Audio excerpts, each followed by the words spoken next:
sa Philippine Drug Enforcement Agency. Pero ang ako nahibawan, lahi ini mga bersyon. O posible, mao gini ang kinadak-an nga rason.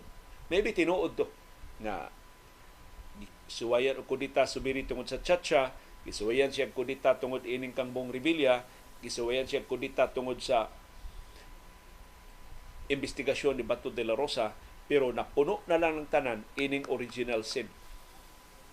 Ang dako, labing dako jud ng atraso ni Subiri, pero way bisan og usa ka senador nga moangkon ini kay makauwaw maning rasuna. Mao ang pork barrel. Direklamo de ko ng mga senador karong tuiga 2024 nga ang ilang pork barrel na slashed by half. Niaging tuig ko no, sa unang tuig sa Administrasyong Marcos, ang ilang nadawat nga pork barrel, 6 billion pesos kada usa. Nagku ang pork barrel sa atong mga senador. 6 billion pesos kada usa. Karon ko no tuiga, 3 billion pesos na lang. Dako lang gihapon kay na 3 billion, pero nakadawat naman na sila 6 billion last year, so gigamyan na sila sa 3 billion. So nireklamo sila ngadto ni Senate President Mig Subiri. Migs, nga naman ni gamay mga itong pork barrel. Ingos Migs, gimaniubra sa House sa atong budget. Maldito gina si House Speaker Martin Romualdez. Gimaniubra atong budget. Mo nang naibanan atong pork barrel. So ang mga senador, di man mga liba, nagsusi. Dahil na sila mga amigo dito, mga kongresista. Ilabi yan ang amigo si House Speaker Martin Romualdez. So lang, Speaker, unsa man giibanan nimo among pork barrel? Ingos Romualdez, uy, wow, tanawa yung budget Senado. Nidako mga yung budget Senado karong tuiga kumpara last year. Gibinuangan mong Mig Subiri nga nung naibanan ng inyong pork barrel. Mas dako inyong budget sa Senado this year. Kung ikumparar sa 2023, tuon magisusi lang dako tinuod ang budget sa hain man diya ang ilang pork barrel. Dito mga hohong-ihong. Nga kining grupo ni Mig Subiri, gitawag og Magic 7 o Magnificent 7, mo'y nakasipong sa dakong bahin sa pork barrel.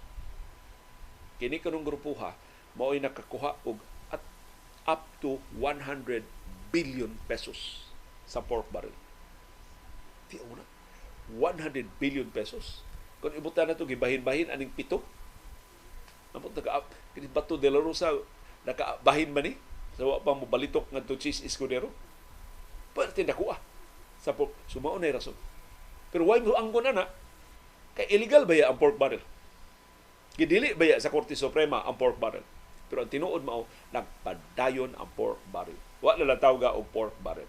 Pero ang konsepto ng pabilin na ang mga senador o ang mga kongresista mo'y magkontrolar unsay gastuhan sa kwarta. Sila magkontrolar kaysa kontraktor nga mopatuman sa mga proyekto. O sila magbuot pilay komisyon nga ilang masurikbot gikan sa mga transaksyon. Ginamit kining ilang pork barrel. O para na ko muna'y labing laksot nga explanation ining Kudeta diha sa Senado. Sama sa naandan, nag-ilog sa kwarta. Wa maayo og bahin. Ang puntil, ambot. Unsa magkayamukat pa ni kay ilugon man gito ang 100 billion pesos nga gikontrola sa grupo ni Subiri. Ang presyo mabli wa pa man mapatuman karon. Ay sus, kada kong hasol ani mga kontraktor na award na nakahatag na silang komisyon o ya tangtangon na sa ang proyekto kay bag-o na ang liderato sa Senado. Mao ni basta mag-ilog na gani og katigayunan, mawa ang maayong pamatasan. Masakripisyo in taon ng interes sa atong katawan.